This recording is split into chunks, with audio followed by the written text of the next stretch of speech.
For 40 years, I've kept a secret that could rewrite everything you think you know about what lives in these mountains. I'm 73 years old now, and the cancer in my lungs gives me maybe 6 months.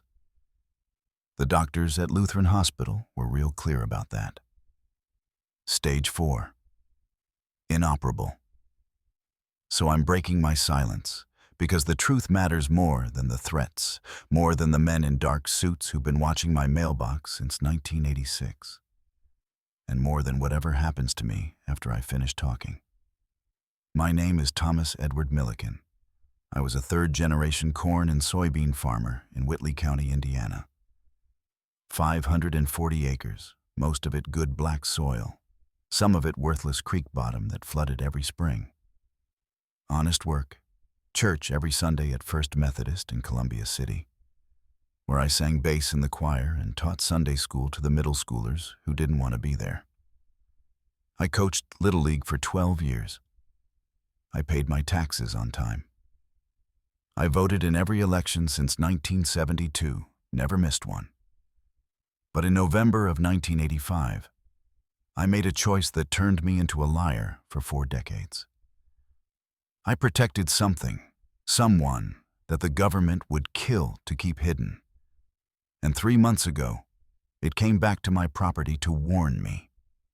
About you. About all of us. About what's coming. But I'm getting ahead of myself. You need to understand who I was before. Because the man I became after that November couldn't have done what I did if he hadn't been shaped by that specific life, that specific year, that specific moment in history when everything still felt solid and knowable. November 1985. Reagan was president. Second term, riding high on that morning in America optimism that felt hollow if you were a small farmer watching land prices collapse and interest rates that'd strangle you. The farm crisis was in full blood. My neighbor, Dutch Hostetler, had put a bullet in his head that August rather than let the bank take his family's homestead. I'd been a pallbearer. His son was 14. I was 33 years old. My wife, Sarah, had been dead for 3 years. Ovarian cancer took her in 82, 6 weeks after diagnosis to burial. My daughter, Emily, was away at Ball State studying elementary education, and the house was too quiet without either of them. I'd kept the farm running through stubbornness and the kind of mindless routine that keeps you from thinking too hard about the empty side of the bed. My day started at 4:45 a.m., same as it had since I was 12 years old working alongside my father. Coffee, Maxwell House, percolated in the same aluminum pot my mother used, and 2 pieces of toast with butter and Smucker's strawberry preserves. I'd listen to Paul Harvey on the radio while I ate, getting the news and the commodity prices. Corn was $2.23 a bushel that week. Soybeans, $5.14. Enough to survive, not enough to thrive. By 5:30, I was in the barn checking on the equipment. I still ran mostly John Deere, a 4440 tractor with 7,000 hours on it, a Mass 7700 combine that needed a new feeder house chain, and a disc harrow that had been my grandfather's. The International Harvester truck, a 77 Scout II, was for hauling seed and running to the co-op. But my daily driver was a 1982 Chevrolet K10 Silverado, forest green, with a 350 V8 that purred like a mountain lion when you gave it gas. CB radio on Channel 19, Winchester Model 70 in the gun rack behind the bench seat, and a rosary hanging from the rear-view mirror that Sarah had put there, and I didn't have the heart to remove. The radio was always on. In November '85, you couldn't escape certain songs. We Built This City by Starship was number 1, and I hated it with an irrational passion. Too synthetic, too plastic. Nothing like the country and classic rock I'd grown up with. But it was there, constant, drilling into your skull every time you turned the dial. Separate Lives by Phil Collins and Marilyn Martin. Party All the Time by Eddie Murphy. which made me feel old and confused. Saving All My Love for You by Whitney Houston, which I'd let play all the way through because Sarah had loved ballads. The news that week was about the Geneva summit, Reagan meeting Gorbachev for the first time. Everyone was talking about whether the Cold War might actually thaw. There'd been that hijacking of the Achille Lauro cruise ship in October, and people were nervous about terrorism in a way they hadn't been before. Locally, we were more worried about whether the Colts, still in Baltimore back then, before they broke our hearts and moved to Indianapolis, would make the playoffs. And in farm country, you were worried about making it through another winter without losing your land. The landscape in November is bleak in northern Indiana. The corn was long harvested. I'd finished in mid-October, before the rains came. The fields were stubble and mud, broken stalks sticking up like grave markers. The soybeans were done too, stored in the bins behind the barn, waiting for prices to rise just enough to make selling worth the fuel cost to haul them to the elevator in Larville. The trees were bare skeletons, silver maples, oaks, cottonwoods along the creek.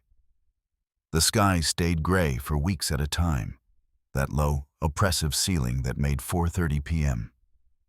feel like midnight. My property backed up to the Kankakee State Fish and Wildlife Area. 12,000 acres of wetlands, marshes, and hardwood forest that the state had been assembling since the 1960s. Most folks used it for duck hunting, deer hunting, fishing in the spring. But there were parts of it, the deep sections, where the Kankakee River split into braided channels and the ground stayed swampy year-round, where even the hardcore hunters didn't go. Too easy to get lost, too many sinkholes. And there were stories, old ones, passed down from the Potawatomi people who'd been forced out in the 1830s. Stories about tall watchers who lived in the wetlands, about hunters who'd gone in and come out different or not come out at all. I'd always written that off as folklore. Campfire stories to scare kids. The kind of superstition that dies out once you get electricity and television and a rational explanation for every shadow. I was wrong. November 12th, 1985. Tuesday. I remember because Emily had called the night before, collect from her dorm, asking if I could send another $200 for books and winter clothes. I'd said yes, even though it meant pulling from the equipment repair fund. You don't say no to your kids' education. Not when you spent your whole life breaking your back so they wouldn't have to. The day had been normal. Painfully, beautifully normal. I'd spent the morning spreading anhydrous ammonia on the North 40, nitrogen for next spring's corn. The Case IH applicator had a leaky fitting, and I'd burned an hour in the barn fixing it with Teflon tape and a pipe wrench, my hands going numb in the unheated workshop. Ate lunch at noon, leftover meatloaf sandwich, Lay's potato chips, a thermos of Campbell's tomato soup. Listened to the radio. Some talk show host was arguing about whether MTV was destroying American youth. I remember thinking, if that's our biggest problem, we're doing okay. By 4:30, the sun was already sinking, that weak November light going orange and thin. Temperature was dropping. The truck's thermometer read 31 degrees. I needed to check the back 40 for deer damage. I'd seen a big 8-pointer back there a week earlier, and bucks in rut do stupid things, tear up fences, rub trees raw. I grabbed the Winchester out of habit, not because I planned to shoot anything, but because you don't walk into the woods unarmed in farm country. Could be feral dogs. Could be coyotes after the barn cats. Could be nothing, but the rifle was insurance. I drove the truck along the field road, bouncing over frozen ruts, past the equipment shed where I kept the disc and the sprayer, past the tree line where my land bled into the state forest. The radio was playing. Of course it was. "We Built This City" came on, and I cursed, slapped the dial to AM, got Paul Harvey's voice, that halting, theatrical delivery. And now you know the rest of the story. It was comforting, familiar, the sound of American bedrock.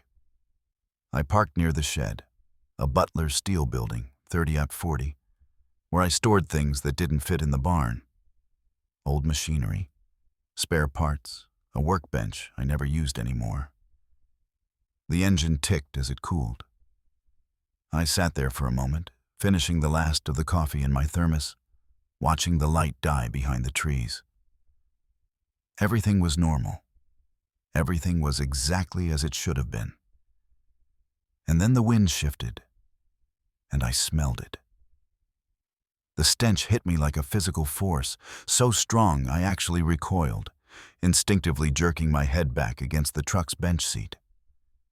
My hand went to my nose and mouth, trying to block it, but it was too late. The smell had already invaded my sinuses, coated my throat. It wasn't like anything I'd encountered before, and I'd encountered plenty on a farm. I'd gutted deer, hauled away bloated cattle that died in the summer heat, cleaned out the pig barn after a disease outbreak that left decomposing animals in the straw. I knew the smell of death, of rot, of septic wounds and gangrenous tissue. This was different. There was musk, thick, animal, primal, the kind of scent that triggers something ancient in your hindbrain. Something left over from when humans were prey. But underneath it was a metallic tang, sharp and mineral, like sucking on a copper penny or licking a battery terminal. And woven through both of those was something else. Something I couldn't place at first.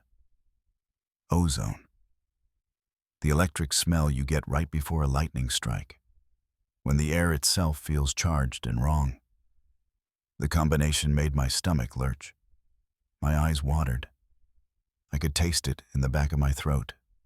Bitter, chemical, organic, all at once. I killed the engine. The sudden silence was deafening. No birds, no crickets, no rustling of leaves or skittering of squirrels. The entire soundscape had been wiped clean, like someone had hit a mute button on the world, just my own breathing. Short, shallow, too fast, and the ticking of the cooling engine. My heart was hammering against my ribs. That adrenaline spike that comes before your conscious brain catches up to what your body already knows. Predator. Danger. Run. But I didn't run. I sat there, one hand on the door handle, the other reaching for the Winchester, my entire body locked in that freeze response that's neither fight nor flight, but something older. Don't move. Don't breathe. Maybe it won't see you. Then I heard it. A sound. Low, wet, a rasping, labored breathing that didn't match any animal I knew. Too deep for a deer, too slow for a coyote. It had a rhythm to it, like something trying desperately to stay quiet while simultaneously struggling to draw air. The sound of concealment fighting with the sound of suffocation. It was coming from near the equipment shed. My hands were shaking, actually trembling, fingers uncoordinated as I tried to chamber a round in the Winchester. I'd done it thousands of times, muscle memory from decades of hunting. But suddenly my hands were clumsy, foreign. I dropped the first cartridge, cursed under my breath, grabbed another. The metallic snick-clack of the bolt sliding home sounded impossibly loud in the silence. I opened the truck door slowly. The hinges creaked. I'd been meaning to oil them for weeks, and the sound made me flinch. I stepped out, boots hitting the frozen ground, and immediately my legs felt unstable, watery. Another adrenaline symptom. Your body dumping resources into your bloodstream, pulling them away from anything non-essential. Fine motor control? Gone. Rational thought? Compromised. You become an animal yourself, operating on instinct and fear. The smell was worse outside the truck, overwhelming. My eyes burned and watered, and I had to blink rapidly to clear them. I raised the rifle, finger on the trigger guard, not inside it yet, some distant part of my brain still observing gun safety, and started moving toward the shed. The light was dying fast.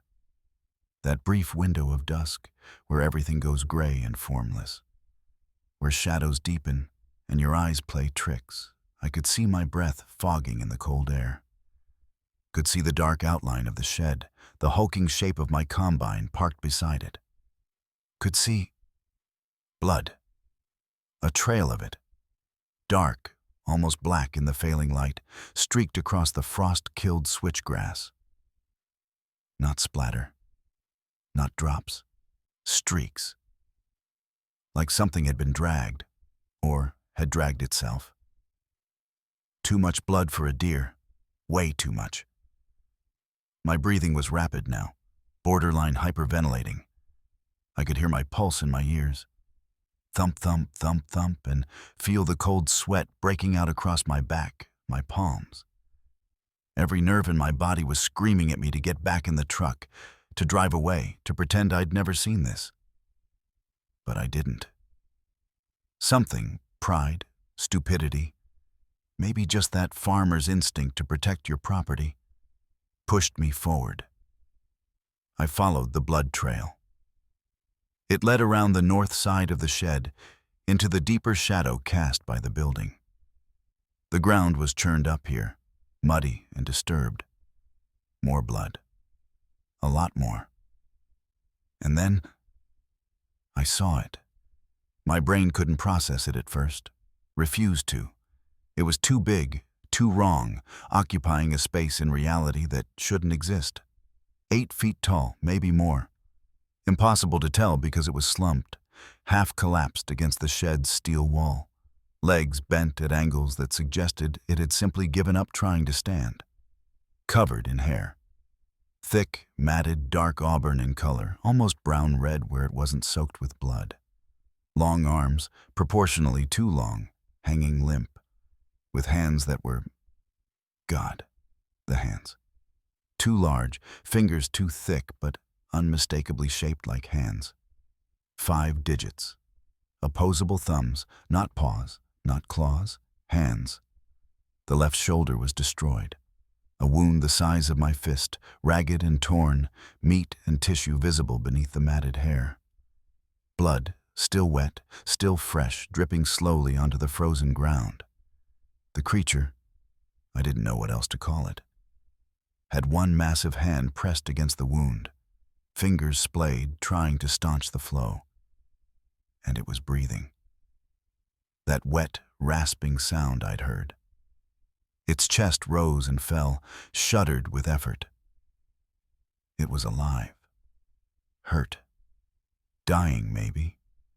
My rifle was up, aimed center mass, fingers sliding to the trigger. Every hunting instinct I had said, shoot. Unknown threat. Neutralize it. Shoot. But I didn't, because it opened its eyes. They were huge, larger than human eyes, but not by much. Set in a face that was both ape-like and strangely, disturbingly expressive. A pronounced brow ridge, a flat nose, a mouth hidden by hair and shadow. But the eyes were amber brown, almost golden in the last rays of sunlight. And they looked directly at me, not with rage, not with aggression, with fear. Pure, undiluted, human fear. I've seen that look before. I saw it in Sarah's eyes when the doctor told her the cancer had spread. That there was nothing more they could do. I saw it in Dutch Hostetler's eyes at the grain elevator 3 days before he shot himself. When he told me the bank was foreclosing and he didn't know how to tell his wife. I saw it in Emily's eyes when she was 7 and fell through the ice on the farm pond. And I pulled her out blue-lipped and hypothermic. Terror. Helplessness. The awful awareness that you are about to die and there is nothing you can do to stop it. This thing, this being, wasn't looking at me like a predator. It was looking at me like a person in a car crash, crushed and broken, waiting to see if the stranger approaching was going to help or walk away. My fingers stayed frozen on the trigger. My arms started to shake from holding the rifle up. My breath came in short, sharp gasps. And then it did something that shattered every assumption I'd ever made about reality. It slowly, deliberately, took its hand away from the wound, exposing it fully, making itself more vulnerable, and raised that bloodied hand in front of its chest. Palm out, fingers spread, a gesture of surrender, of please. And in that moment, staring into those terrified, intelligent, pleading eyes, my perception cracked down the middle. This wasn't a monster. This was a person. A person who was dying on my property. And I was the only one who could choose what happened next. I lowered the rifle. Not all the way. I'm not that stupid or that brave. But enough that the barrel pointed at the ground instead of its center mass. My hands were still shaking. My heart was still trying to punch through my rib cage. But I lowered the gun. The creature, I have to stop calling it that, but I don't know what else to use yet, watched me with those amber eyes. Didn't move. Didn't make a sound except for that labored, wet breathing. Just watched, tracking every micro movement I made. "Jesus Christ," I whispered. My voice sounded strange, thin and high. "What the hell are you?" It didn't answer.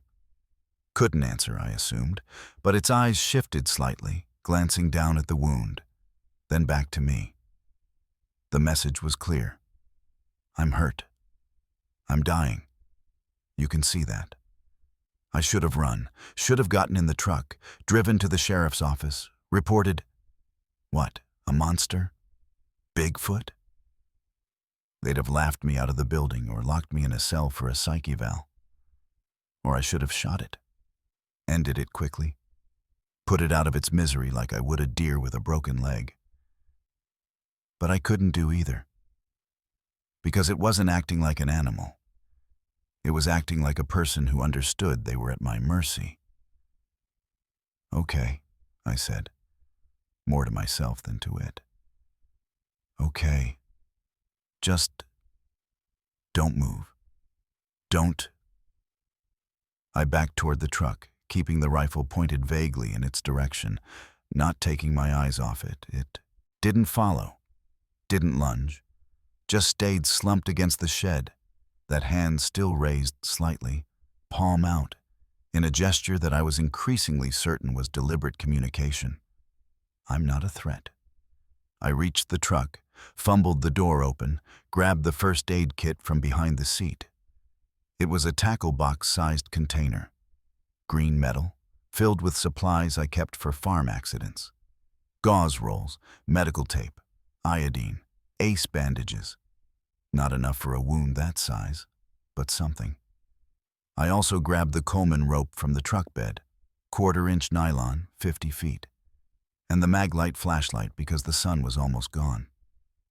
When I turned back, it hadn't moved. I approached slowly, talking the whole time. I don't know if it could understand me. Didn't think it could. Not then. But I narrated every action anyway. Maybe for my benefit. Maybe because my brain needed the illusion of normalcy, of control. I'm coming back. I have medical supplies. I'm not going to hurt you. I'm going to try to help, okay? Just stay calm, stay still. I stopped about 10 feet away, close enough to see details I'd missed before.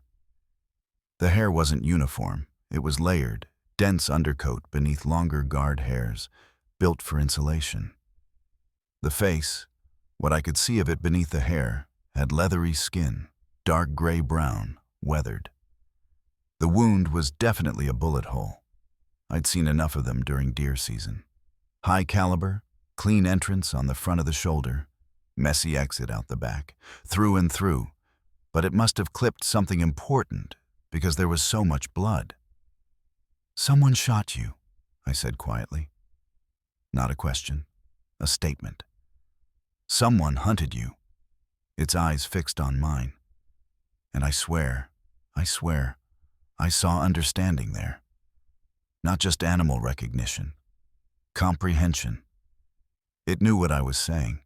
I knelt down, slowly, keeping my movements deliberate and non-threatening. Set the first aid kit on the ground, opened it. The iodine bottle looked absurdly small compared to the wound. The gauze rolls, laughable. "This is going to hurt," I said. "I have to clean it. Have to stop the bleeding. You understand?" It didn't nod. The anatomy wasn't quite right for that. But it shifted slightly, rotating its shoulder toward me, giving me better access. Consent. It was giving me consent. My hands were steadier now, muscle memory taking over. I'd dressed wounds before, my own, my father's, Emily's when she was young and fearless and constantly injuring herself. I unscrewed the iodine cap, soaked a wad of gauze. "This is going to sting like hell," I warned. I pressed the iodine-soaked gauze into the wound. The creature stiffened. Every muscle in its body went rigid. But it didn't scream, didn't make a sound except for a low, subsonic rumble that I felt more than heard. A vibration that resonated in my chest cavity and made my teeth ache. Its hand, the one that wasn't pressed against the wall for support, clenched into a fist so tight I heard knuckles crack. But it didn't pull away, didn't strike at me, just endured. I worked quickly, cleaning the wound as best I could, packing it with gauze, using the nylon rope to tie a pressure bandage around its shoulder and across its chest. It was like trying to bandage a horse. The scale was all wrong. My hands too small.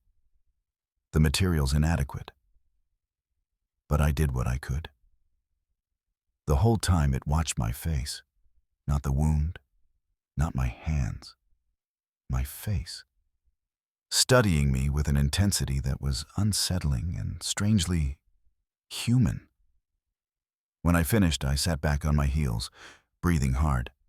The creature's breathing had evened out slightly. Still labored, but not as desperate. It looked down at the bandage, then back at me. And then it did something that made my breath catch in my throat. It reached into a crude leather pouch hanging from its shoulder. I hadn't even noticed it before, so focused on the wound, and pulled something out. Its hand. That massive, impossibly strong hand. Moved with shocking delicacy, fingers pinching something small. It extended its arm slowly, offering its hand to me, palm up. I stared, hesitated, glanced up at its face. It made a soft sound, not a growl, not a grunt. Something between a hum and a murmur. Encouraging? Reassuring? I couldn't tell. I reached out, let it deposit the object into my palm. It was a piece of bone, carved, smooth from handling, yellowed with age, maybe 3 inches long and 1 inch wide. Etched into its surface were symbols, geometric patterns, spirals, something that might have been pictographs. Beautiful, ancient, deliberate, art. This being had made art, or carried art with it. Art that mattered enough to give away as, what? Payment? A gift? A token of trust? I looked up at it, holding the carved bone, and our eyes met again. It made another sound, that soft hum murmur, and then, incredibly, impossibly, it touched its own chest with one finger, tapped twice, gently, then gestured toward me with the same finger, a slight movement. "Thank you." It was thanking me. My throat tightened. My eyes burned, not from the smell anymore, but from something else entirely. Some emotion I couldn't name. I'd just rendered first aid to a creature that shouldn't exist, and it had responded with gratitude, with a gift, with courtesy. You're welcome," I managed. My voice cracked. It closed its eyes then, not in fear, but in something that looked like exhaustion, or relief, or trust, and it stayed there. Didn't flee, didn't try to hide, just slumped against my shed, breathing, trusting me not to shoot it while it was vulnerable. I stood up slowly, legs stiff from kneeling. The temperature had dropped further. I could see frost forming on the metal shed. My breath fogged in thick plumes. Dark had settled in completely, the sky gone from gray to black, stars appearing in the clear, cold air. I should have called someone, should have done something other than what I did. But I looked at this being, wounded, alone, deliberately choosing to trust me despite every reason not to. And I made a choice. "I'll be back," I said quietly. "Tomorrow morning. I'll bring more supplies, food, water, just stay here. Stay hidden. Don't let anyone else see you." I gathered the first aid kit, backed away slowly. It watched me go, those amber eyes reflecting the flashlight beam like an animal's, but with something behind them that no animal's eyes ever held.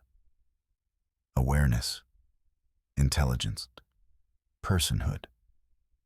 I got in the truck, hands shaking again, but for different reasons now. Started the engine. Glanced back at the shed. It had raised one hand. A wave? A salute? An acknowledgement? I didn't know. But I lifted my own hand in response. And then I drove home, the carved bone sitting on the bench seat beside me, and tried to comprehend what the hell had just happened. I didn't sleep that night. Couldn't. I sat at the kitchen table with a bottle of Jim Beam I'd been saving for no particular reason, turning that piece of carved bone over and over in my hands, and thought about how every single thing I believed about the world had just been proven wrong.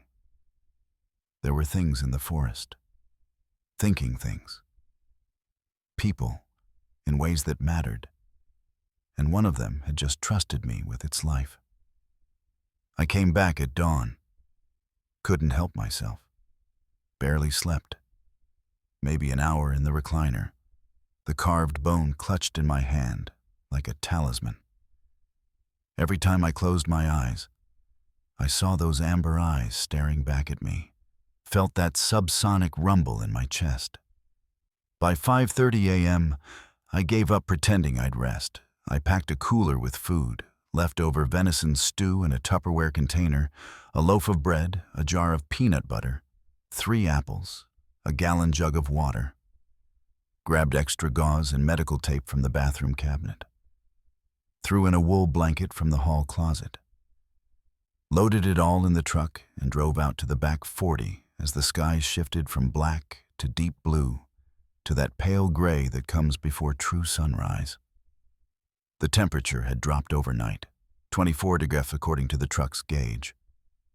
Hard frost covered everything, making the world look crystallized and unreal. My breath fogged thick. The truck's heater struggled against the cold. When I rounded the equipment shed, I half expected to find nothing. For yesterday to have been a hallucination, stress-induced, grief manifested. But the blood trail was still there, dark rust brown against the frost. And so was it. Still slumped against the shed wall, but upright now, more conscious. The bandage I'd applied was soaked through, dark with dried blood. But it had held. When it heard the truck, its head turned, tracking the sound before it saw me, alert, defensive. But when I stepped out with the cooler, something changed in its posture. The tension didn't leave entirely, but it softened, like recognition, like you came back. "Morning," I said, voice rough from no sleep and too much whiskey. "Brought breakfast and supplies." I set the cooler down about 15 feet away, same distance as yesterday. Started unpacking. The creature watched every movement, those eyes following my hands. When I pulled out the Tupperware container of stew, it made a sound, a soft, questioning grunt. "Venison," I said. "Deer meat, carrots, potatoes. It's good. Cold, but good." I walked the container over slowly, set it down 10 feet away, backed up. It stared at the container for a long moment. Then, moving with obvious pain, it leaned forward and reached for it. The hands. God, I couldn't stop staring at the hands. They were huge, easily twice the size of mine, with thick, calloused palms and long fingers tipped with dark, flat nails that weren't quite claws. But the dexterity. It picked up the Tupperware container with 2 fingers, delicate, careful not to crush it. Studied the lid for a moment, then worked out how to pop the seal and remove it. Problem solving. Tool use. It looked inside the container, then back at me. Questioning. "It's food," I said. "Go ahead, eat." It dipped 2 fingers into the stew, ignored the chunks of meat and potato at first, and brought them to its face, sniffed, touched the fingertips to its mouth, tasting, processing. Then it reached back in, scooped out a piece of venison, and ate it slowly, deliberately, chewing, not tearing.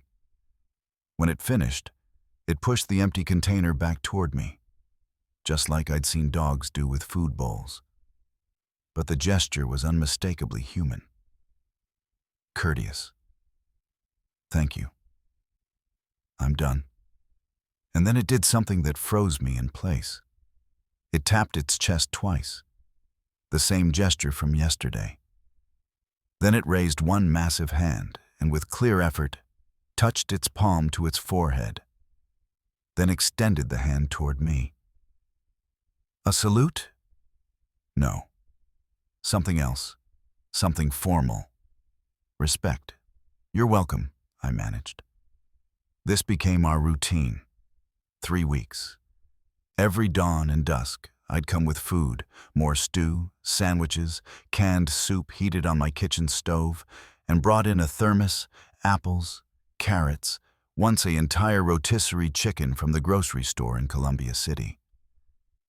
I'd change the bandages, watching the wound slowly, impossibly, begin to heal.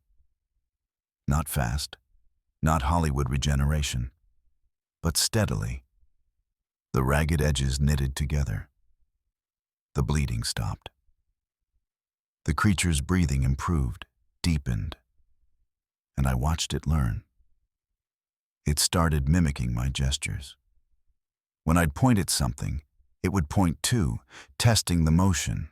When I'd hold up a finger, wait, it would mirror it back, understanding. When I tapped my wrist where a watch would be, time to go, it would nod slightly, a tiny dip of the head it hadn't done before. Language acquisition, active learning. It watched me work too. From the tree line, it would observe as I repaired the combine's feeder house, as I changed the oil in the tractor, as I burned brush piles in the back field. Not hiding anymore, not from me anyway. Just watching, studying. And I started to understand. This being was intelligent, not animal smart, not even chimp smart. Something closer to human, than I wanted to admit. December came. The wound had closed enough that it could move better, though it still favored the left side. Snow fell, 3 inches, then 6, then a foot, and it fashioned a crude shelter against the shed using branches and the blankets I'd brought, wedging them into a lean-to structure that showed understanding of insulation and weather protection. And then, one night, December 4th. I remember the date because it was the anniversary of Sarah's diagnosis. I was woken at 2 a.m. by a sound that made my blood turn to ice water. Wailing. Deep, resonant, mournful. Not quite human, not quite animal. Something between a howl and a sob, so loud it rattled my bedroom window. The kind of sound that carried grief so profound it needed no translation. I threw on my coat and boots, grabbed the flashlight, and ran out to the shed. It was there, in its lean-to, head buried in its hands, shoulders heaving, crying. The sounds coming from it were fractured, broken, gasping sobs interspersed with that deep, vibrating moan. Snow had fallen on its shoulders, dusted its hair, but it hadn't moved to brush it off. It was lost in whatever private hell it was experiencing. I approached slowly. Hey, it's okay. I'm here. It didn't look up, just kept sobbing, hands covering its face, body shaking. I didn't know what to do. Didn't know if touching it would help or make things worse. So I did the only thing I could think of. I sat down in the snow 3 feet away and waited. We sat like that for maybe 20 minutes. Me shivering in my coat, it lost in grief. Eventually the sobs quieted, slowed, stopped. It lowered its hands and looked at me with eyes that were red-rimmed and wet, tear tracks visible through the hair on its face. And then it did something that broke my heart. It placed one hand over its chest, over where a human heart would be, held it there for a moment. Then it extended both hands outward, cupped together, cradling something invisible, rocked its arms gently, the universal gesture of holding an infant. Then it opened its hands, let whatever it was, imagining fall away, and made a sound of anguish so raw, I felt it in my bones. I lost someone. A child. A family. Jesus, I whispered. I'm sorry. I'm so sorry. It looked at me, searching my face. Then it pointed at me with one finger, questioning. I understood. You too? You've lost someone too? I nodded, felt my own throat tighten. My wife, Sarah. Cancer took her 3 years ago. She was 31 years old. We'd been married since we were 19. I don't know if it understood the words, but it understood the tone, the grief. It reached out, slowly, telegraphing the movement, and placed one massive hand on my shoulder. The weight of it should have been frightening, should have reminded me how easily it could hurt me. But the touch was so gentle. A squeeze, barely any pressure. The kind of gesture you give someone at a funeral. I understand. I'm sorry. You're not alone. And I broke down. Right there in the snow, I cried for the first time since Sarah's burial. Ugly, gasping sobs I'd been holding back for 3 years. This creature, this being I'd known for less than a month, held my shoulder and let me grieve. When I finally pulled myself together, embarrassed and exhausted, I looked up at it. We're a pair, aren't we? I said hoarsely. 2 widowers in the middle of nowhere. It made a sound. Not a sob, not a grunt. Something that might have been agreement or shared understanding, and then I did something stupid. Something that broke every safety rule I'd set for myself. I started talking, really talking. Her name was Sarah Jean.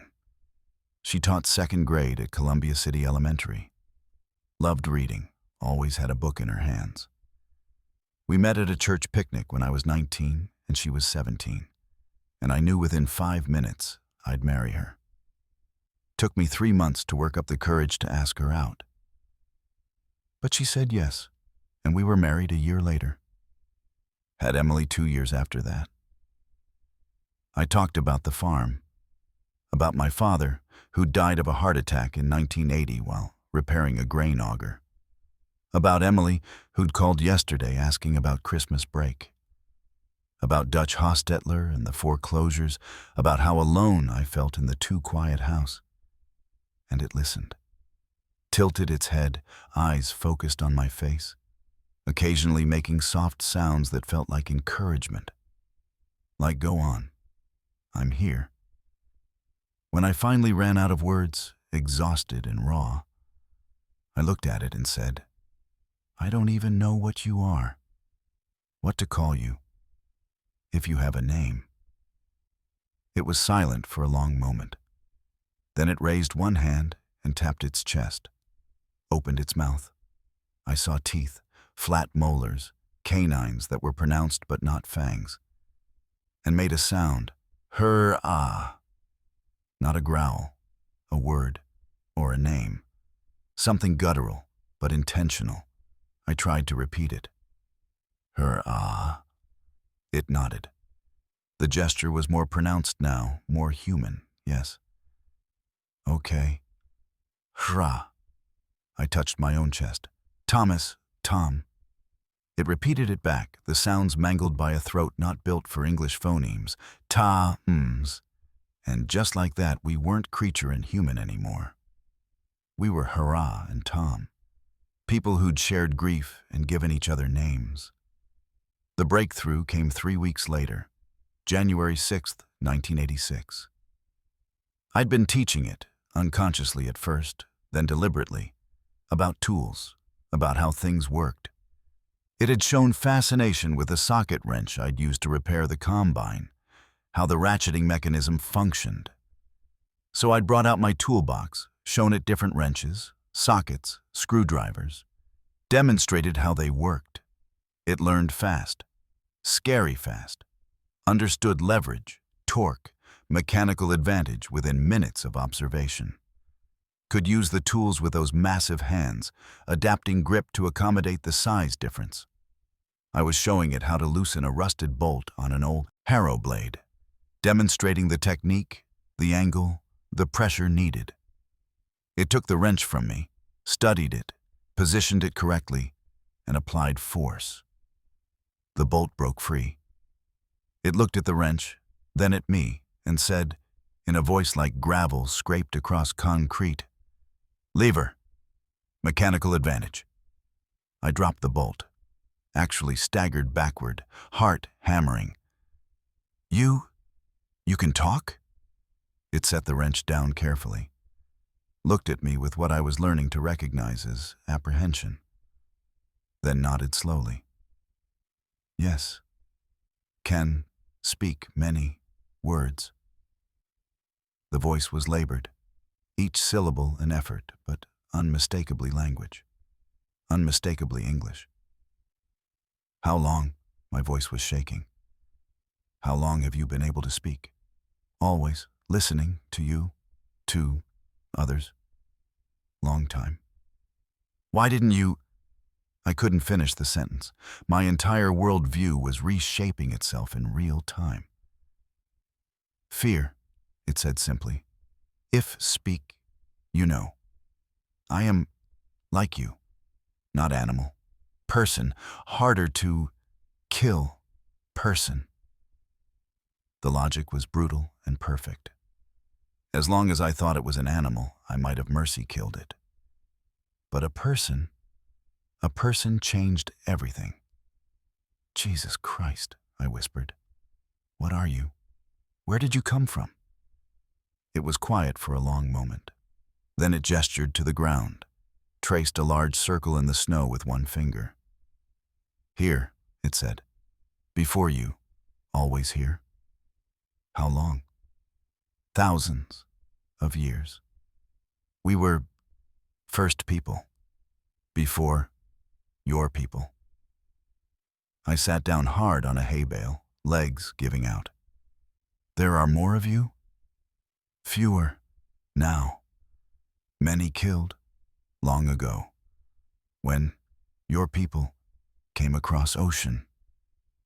It struggled with the words, searching for them. Hunted us, called us demons, devils, monsters. We learned to hide. The government, I said slowly. Does the government know? Its eyes darkened. Yes. No, since your big war, 1940s, one of us, captured, Nevada, made, deal, treaty. What kind of treaty? We stay hidden. They protect us, not hunt us, not expose us.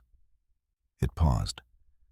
But some break treaty, hunt anyway, for science, for sport. The bullet wound. Someone had hunted it, for sport or science or God knows what. Who shot you? Tracking team, 3 states, away, followed me, 11 days.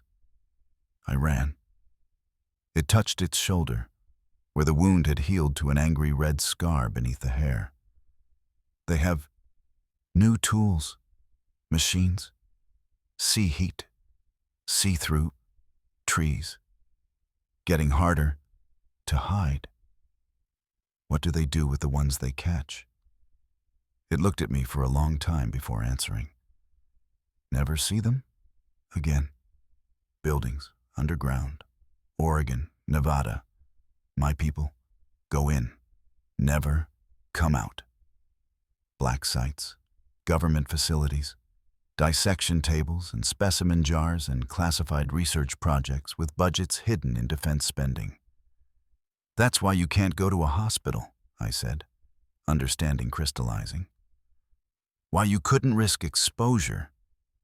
Because if anyone knew you existed, cage, it said simply, or death. Nothing between. I thought about the men in dark suits who might come asking questions. About how easily I could be made to disappear if I knew too much. About the apparatus of secrecy that must exist to keep something like this hidden for decades. How many of you are left? Few, maybe 300. In all, North America. It gestured to the vast forest behind us. We stay in deep places, swamps, mountains, where humans rarely go, but getting smaller, harder. What happens when there's nowhere left to hide? It looked at me with those amber eyes, and I saw something there I'd never seen before. Hopelessness. Then we end, it said quietly. Like many others, we become story, myth, thing that never was. That's why you hide, I said. Not from people like me. From what we'd do if we proved you existed. Yes.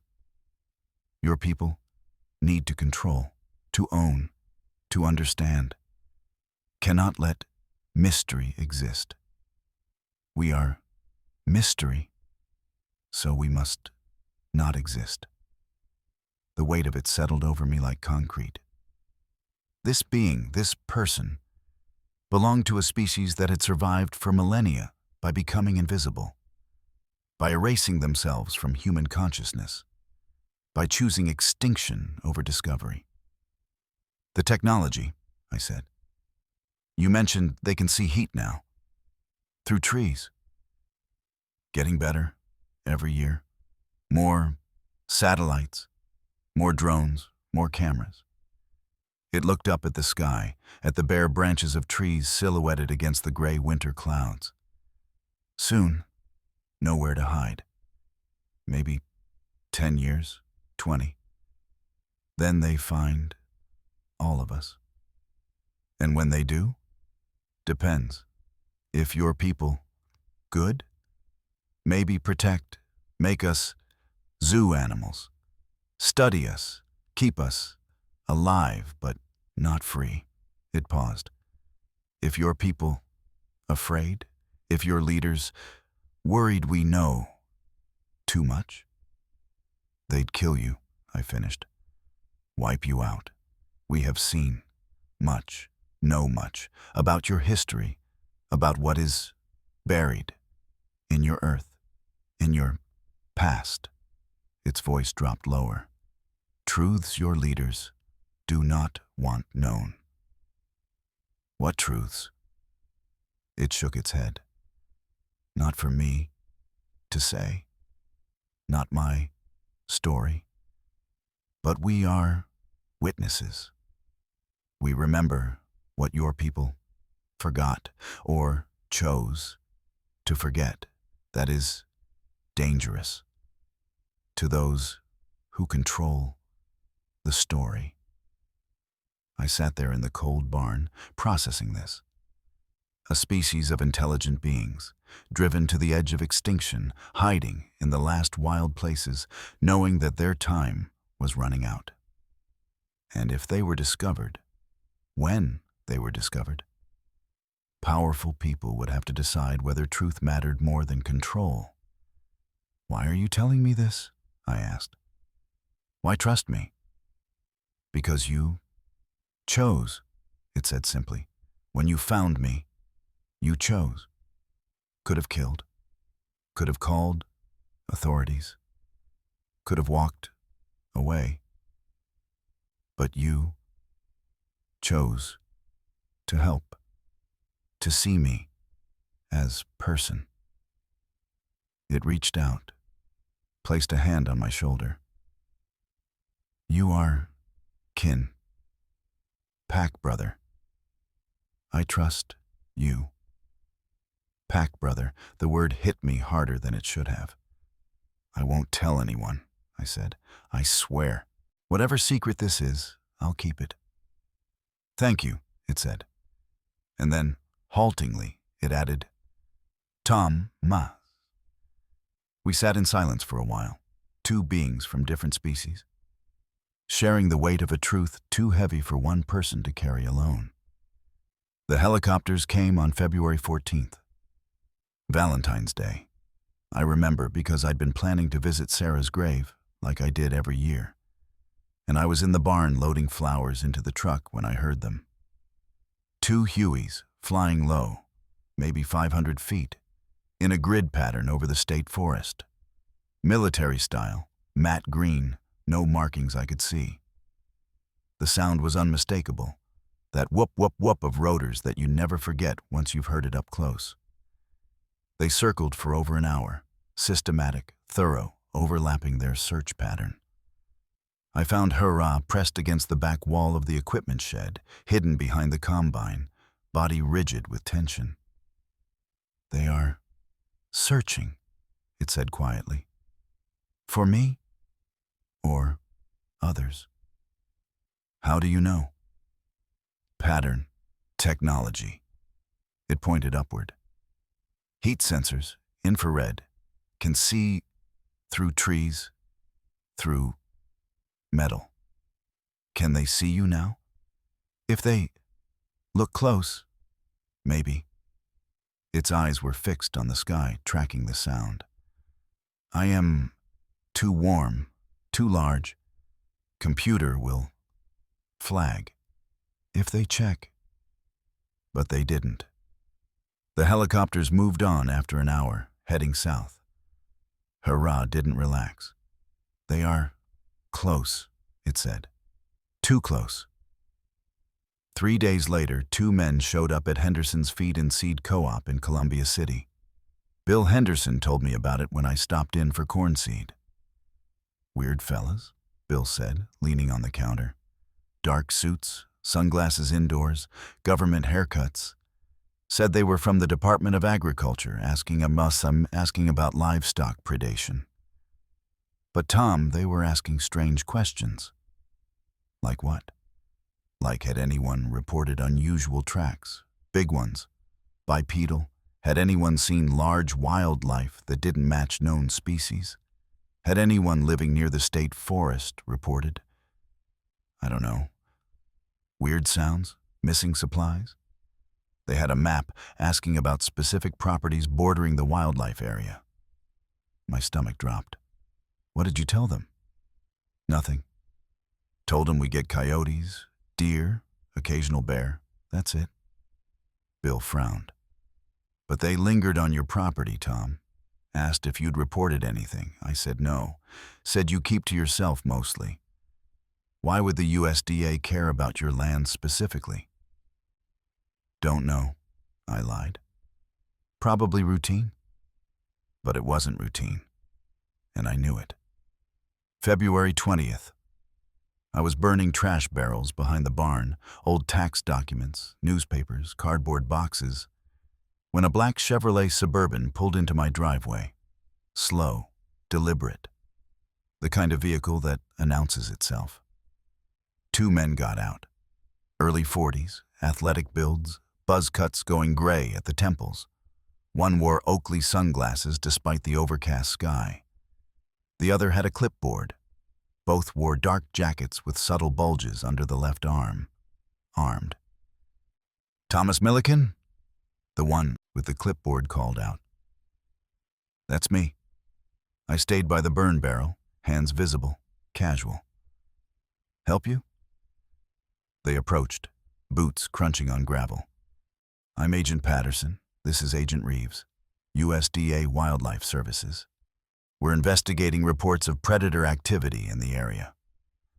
Haven't had any problems, I said. Coyotes got one of my barn cats last fall, but that's about it. Mind if we look around? Check your outbuildings? Yeah, I mind. You got a warrant?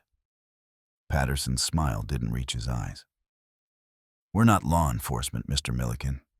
Just conducting a survey for your safety and the safety of your neighbors. Then the answer's no. This is private property. You want to search it? Come back with paper. Reeves, the one with the Oakleys, turned slowly, scanning the property. His gaze lingered on the equipment shed. Stayed there for 10, 15, 20 seconds. Like he was seeing something I couldn't. You sure you haven't seen anything unusual? He asked quietly. Large animal? Doesn't match anything in the field guides? I'm sure. Any missing supplies? Food? Medical equipment? My heart hammered. Nope. Patterson consulted his clipboard. You're a widower, live alone, daughters at Ball State. You spend a lot of time out here by yourself. Is there a question in there? Just noting that sometimes isolation can affect perception. Make people see things that aren't there, or miss things that are. It was a threat wrapped in psychological evaluation. We can make you look crazy. I'm fine, I said flatly, and you're trespassing. Time to leave. They exchanged a glance, some unspoken communication. Then Patterson handed me a business card.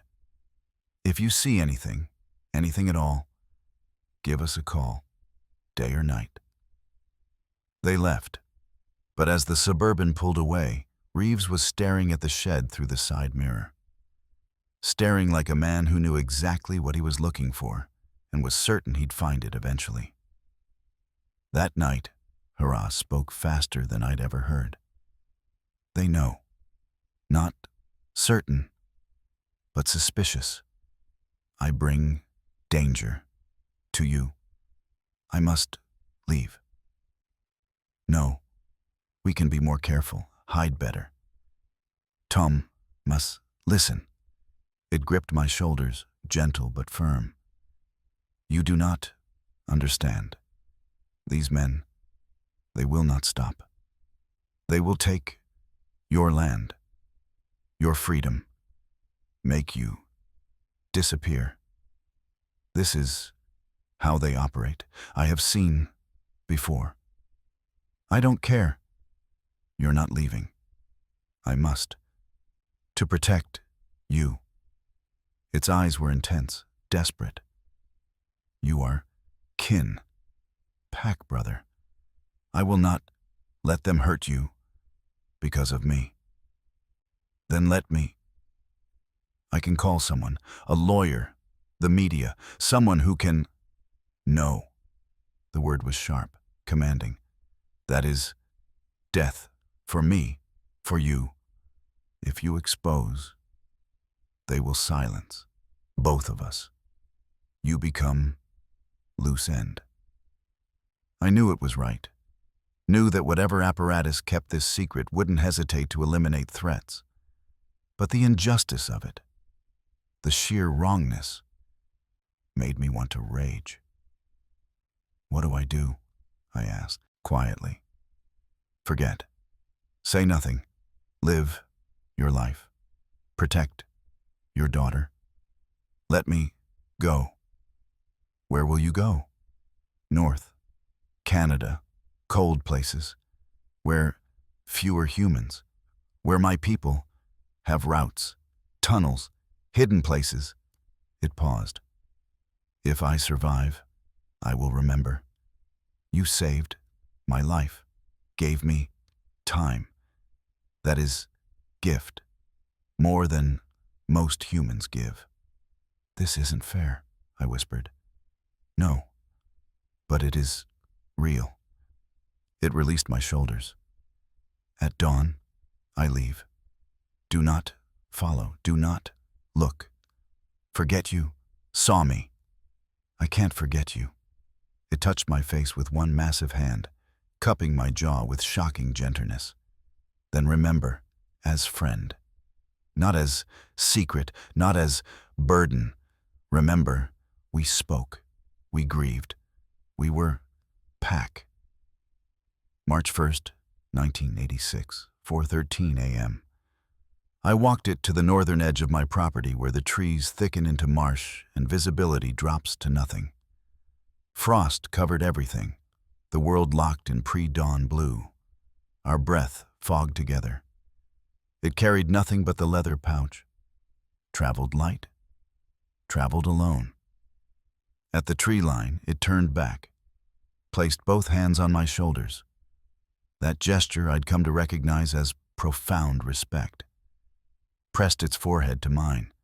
It smelled like pine sap and earth and something older, wilder. Thank you, it said. Pack brother, kin. I will not forget. Me neither. It stepped back. Raised one hand, not a wave, a salute, a soldier's acknowledgement. Then it turned and walked into the fog, and the forest swallowed it whole. The men came back. Not the agents. Someone worse. April 15th, 1986. I was having coffee on the porch when a car pulled up. Dark sedan, no government plates, no markings. One man got out. Late 50s, silver hair, expensive suit. He walked up my porch steps uninvited and sat down in the chair next to mine. My name doesn't matter, he said calmly. You can call me sir, or you can call me nothing at all. Get off my property. He opened a briefcase, pulled out a manila folder, laid it on the table between us. Inside were photographs, thermal imaging, grainy, green and black. Shapes. 2 shapes. One human-sized. One not. Dated January through February. Taken from above.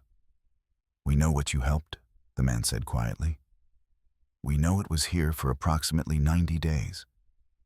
We know you rendered medical aid, provided food and shelter. We have documented evidence. My mouth went dry. I don't know what you're talking about. He smiled. It didn't touch his eyes. Mr. Milliken, I'm not here to arrest you. I'm not here to threaten you. I'm here to explain reality. Are you listening? I didn't answer. There are programs you are not aware of. Protocols designed to protect national security. Some secrets are kept because revealing them would cause panic. Others are kept because revealing them would raise questions about what else has been kept secret. Do you understand the difference? No. The public cannot know that intelligent non-human species exist on this continent. Not because it would cause panic. People are resilient. They'd adapt. But because it would force disclosure of how we've handled that knowledge. The treaties, the specimens, the decisions made at the highest levels. And those decisions, let's say they wouldn't reflect well on us. You've been killing them. Studying, he corrected, protecting, managing, ensuring they don't interfere with human expansion, ensuring they don't reveal themselves. It's complicated work. You hunted it. Someone shot it. Rogue elements. They were disciplined. He leaned forward. Mr. Milliken, I'm going to be very clear. We're choosing to let this go. The subject you harbored has fled into Canada, outside our jurisdiction. It's gone, and we're going to pretend we never found evidence of it here. Do you know why? Why? Because you didn't talk. Didn't call the media. Didn't try to prove anything. You kept quiet. That demonstrates good judgment. And we value good judgment. He closed the folder. But if you ever speak of this, to anyone for any reason, you'll learn what happens to people who threaten national security. Do we have an understanding? You can't just, we can, we have, we will. He stood, picked up the briefcase. Enjoy your farm, Mr. Milliken. Raise your daughter. Live your life. But never speak of this again. He walked to the car. Before getting in, he turned back. The thing you helped? It won't survive. None of them will. Extinction is inevitable. Technology is catching up. In 20 years, maybe 30, we'll have mapped every square mile of wilderness with thermal satellites and AI recognition. There will be nowhere left to hide. And when that happens, disclosure will be managed, controlled, sanitized. The public will never know the full truth. What is the full truth? He smiled again, that cold, empty smile. That some things should have stayed buried. Have a good day, Mr. Milliken. The car drove away. The folder disappeared with it. 40 years later, the moral coda, I never told anyone. Not Emily, not my pastor. Not even when the conspiracy theorists on the internet started getting close to the truth, posting blurry thermal images and trail cam footage that looked almost real. I learned to lie by omission, to smile when friends made Bigfoot jokes, to feel my stomach drop every time someone mentioned the state forest or asked if I'd ever seen anything weird on my property.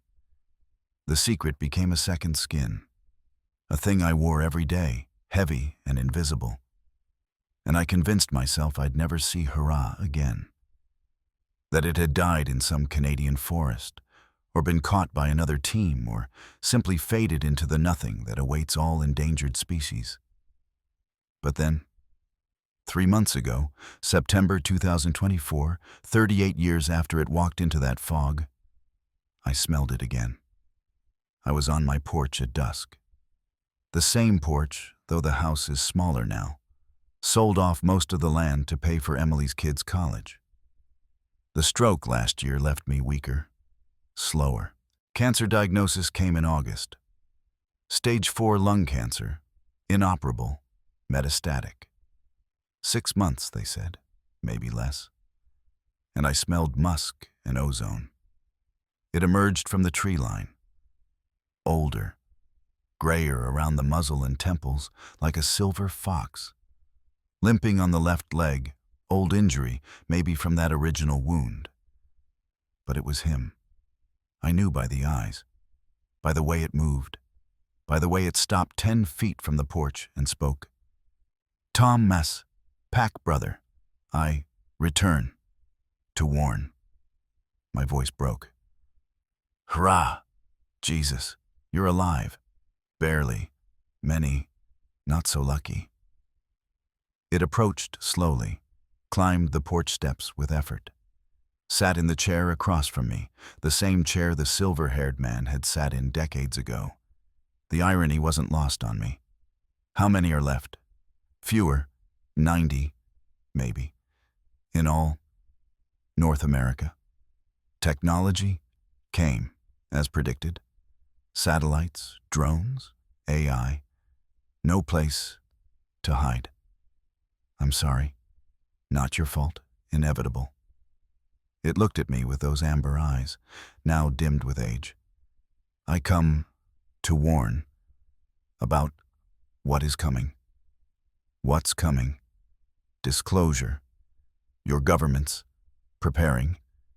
They will announce us. Soon. Controlled revelation. Make us zoo animals. Protected species. Science projects. Its voice was bitter. They will say, for our protection. But they have already built the cages. Already chosen which of us to preserve. Why now? Why after all this time? Because they cannot hide anymore. Too many sightings, too much evidence. Better to control the narrative, to choose the story, than let truth break free. What do they want to hide? What we know, what we have seen, your history, the things your ancestors did, the things buried in your earth, the genocides no one speaks of, the experiments, the truths. It leaned forward. We are witnesses to things your leaders wish forgotten. That is why they fear us. Not because we exist, but because we remember. What do you want me to do? Tell story, not to prove. Proof will come soon, but to prepare, to warn. It touched my hand with one massive finger. When they show our bodies, our cages, our blood, remember, we are not specimens. We are people, witnesses, and what we have seen. Your leaders will kill to keep silent. Who will believe me? Some will, some won't. Does not matter. What matters is you speak. Before they control all stories, before they erase us completely. We sat in silence for a while. Two old beings, both dying, both carrying secrets too heavy to bear alone. I'm sorry, I said finally. Sorry we weren't better, that I couldn't do more. You gave me time. You gave me humanity when you could have given death. It stood slowly, joints creaking audibly. That is more than most. You are good man, Thomas. Will I see you again? It looked at me for a long time, then shook its head. No, I go north, to end where my people began. In the cold, in the quiet. It raised one hand. That salute. Goodbye, pack brother. Thank you for remembering. Then it walked off the porch, across the yard, and into the trees. I watched until the darkness took it, so here I am, 3 months later, dying of cancer, telling you this story. Breaking 40 years of silence, breaking the threats and the warnings and the terror that's kept me quiet. because I'm not afraid anymore. The cancer, the surveillance, the men in suits, none of it matters when you're counting your last breaths. What matters is the truth. And the truth is this: we are not alone on this planet. We never were. There are beings in the forests, in the mountains, in the last wild places we haven't paved over. Intelligent, thinking, people in ways that matter more than biology. And we've driven them to extinction. Not through ignorance, through choice. Through programs with no oversight, budgets with no accountability, facilities where things go in and never come out. Through a system designed to protect not the beings, but the secret of the beings. Because the secret is more valuable than the lives it covers. When they announce it, when they allow controlled disclosure, when the news breaks with sanitized stories about protected species initiatives and conservation efforts, ask yourself, why now? Why are they telling us? And remember what Hurrah told me. Disclosure is not mercy, it is control. They'll show you bodies, sanitized footage, carefully curated stories about how they've always known and worked to protect. They'll make themselves the heroes, but they're not heroes. They're gravediggers, burying the evidence of genocide, burying the witnesses to truths they don't want told. I don't know if Hurrah is still alive. I don't know if any of them will survive what's coming. But I know this. If we lose them, we lose the last proof that the wild still has secrets, that there are still places our machines can't reach and beings our laws can't tame. And maybe that's what terrifies the powerful most. Not that these creatures exist, but that they exist beyond our control. I still have the carved bone it gave me that first night. November 1985, 40 years ago.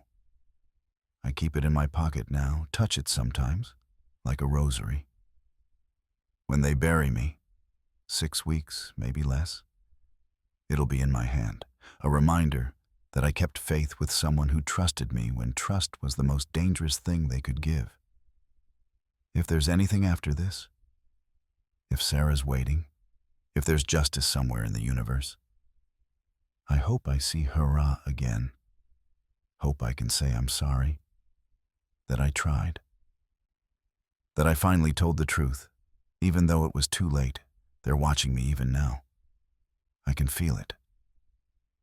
Black SUVs on the county road, cars parked too long in the same spots. My internet connection lags sometimes, drops, comes back changed. But I've made my peace. I protected something beautiful for as long as I could. I kept a secret that should have been told. And now, at the end, I'm speaking. Not for proof, not for vindication, but for Hurrah. For all of them, hiding in the shrinking wild, waiting for the end. And for you. So when disclosure comes, when they show you the cages and call it protection, you'll remember. They're not specimens. They're people. They're witnesses. And they remember what we've forgotten. Run, Hurrah. If you're out there. If you can still hear me across the miles and the years. Run north. Run deep. Run until you find a place our sins haven't reached yet. And maybe, just maybe, you'll outlast us after all. End recording.